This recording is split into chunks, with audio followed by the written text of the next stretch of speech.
नमस्कार। क्या अब पल्लवी पटेल के आगे झुकेंगे अखिलेश यादव? बड़ी बात है आज है।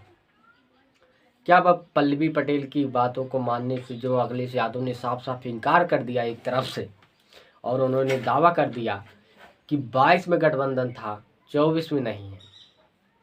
तो क्या जो पल्लवी पटेल दावा कर रही थी लड़ेगा इंडिया, जीतेगा इंडिया, इंडिया गठबंधन के तहत ही हमने 3 सीटों का ऐलान किया है, तो प्रश्न तो बड़ा है। क्या यह पल्लवी इंडिया गठबंधन के तहत चुनाव लड़ेंगी या इंडिया गठबंधन से बाहर चुनाव लड़ेंगी?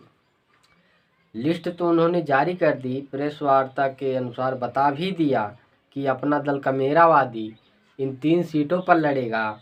एनडीए गठबंधन के तहत हमने 3 सीटों का ऐलान किया है, लेकिन क्या वास्तव में ये 3 सीटें एनडीए गठबंधन के तहत थीं? क्या अब इन 3 सीटों पर पल्लवी पटेल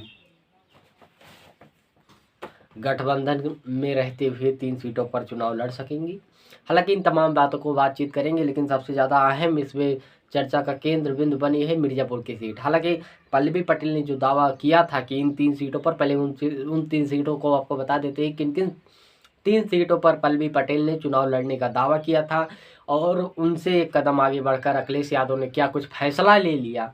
पल्लवी पटेल ने कहा ही था कि अखिलेश यादव ने एक कदम आगे बढ़कर उस पर फैसला भी ले लिया कि हमें करना क्या है। पल्लवी पटेल यदि इस प्रकार की दावा कर रही तो अखिलेश यादव ने उनको प्रत्युत्तर दे दिया एक तरफ से कि हम अब यदि आप इन 3 सीटों पर लड़ेंगी तो हम क्या करने वाले, उन्होंने बता ही दिया साफ तौर पर, नसीहत दे दी है पल्लवी पटेल को।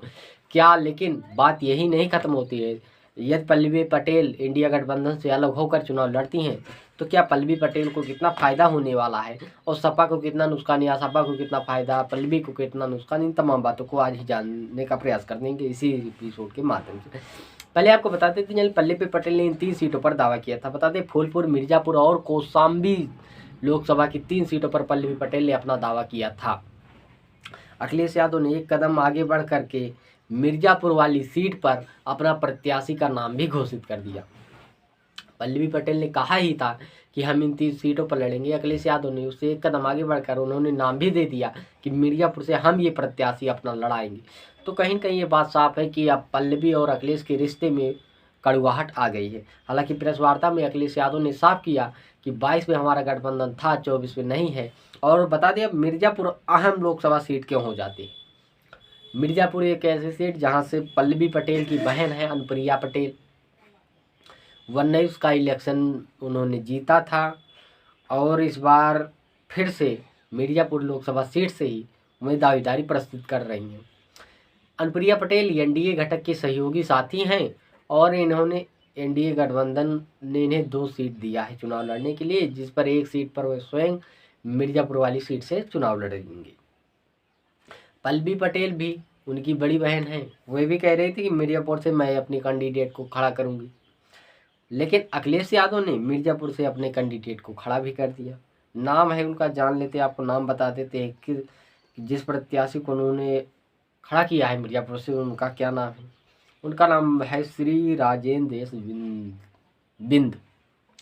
राजेश बिंद की बात करें, मिर्ज़ापुर लोकसभा सीट में लगभग 1.5 लाख के करीब बिंद समुदाय के वोटर हैं। तो राजनीति में जातीय समीकरण बहुत मायने रखता है। तो जातीय समीकरण को देखते हुए भी अखिलेश यादव ने चाल यहाँ पर खेला है। तो ये अगर एस बिंदेवाल और सीधे तौर पर अभी मुकाबला पल्लवी पटेल की बहन अनुप्रिया पटेल के बीच में है, लेकिन अब देखने वाला बात होगा कि समय के अनुसार पल्लवी पटेल के रुख किधर मुड़ते हैं। क्या पल्लवी पटेल गठबंधन में रहकर ही चुनाव के कोई अदर विकल्प तलाशती हैं, या फिर एनडीए गठबंधन से अलग होकर के अकेले ही चुनावी मैदान में देखेंगी। लेकिन ये चुनाव में अकेले पल्लवी लड़ती हैं तो अखिलेश यादव को कितना नुकसान कर पाएंगी, या फिर स्वयं का कितना फायदा है, देखने वाली बात होगी। हालांकि पल्लवी पटेल अपना दल कमेरावादी से हैं और चुनावी मैदान में 3 सीटों पर दावा कर रही हैं, लेकिन 3 सीटों पर कहीं ये तो स्पष्ट है कि 3 सीट किसी भी हाल में अखिलेश यादव 3 सीटें नहीं देंगे पल्लवी को, ये बात तो साफ है। लेकिन अब पल्लवी पटेल जिस तरह से कह रही थी कि एनडीए गठबंधन के तहत उन्होंने नाम जारी किए हैं, तो क्या देखने वाली बात होगी। एनडीए घटक के जो साथी हैं, क्या अब इस पर कोई विचार विमर्श करके सीट शेयरिंग के फार्मूले पर कोई बात बनेगी या नहीं, तमाम प्रकरण को देखने वाला बात होगा। लेकिन आपको बताते चले, पल्लवी पटेल और अखिलेश यादव के बीच राज्यसभा इलेक्शन के दौरान से कुछ मनमुटाव की स्थिति पनप रही थी। अखिलेश यादव ने जब राज्यसभा भेजे जाने को लेकर 3 सदस्यों के नाम घोषित किए थे, तभी से पल्लवी पटेल और अखिलेश में वाद विवाद हुआ था पीडीए को लेकर। पल्लवी पटेल ने उस समय कहा था कि Akhilesh Yadav PDA bank, vote bank की राजनीति करते हैं, लेकिन पीडीए को भागीदारी नहीं देते हैं।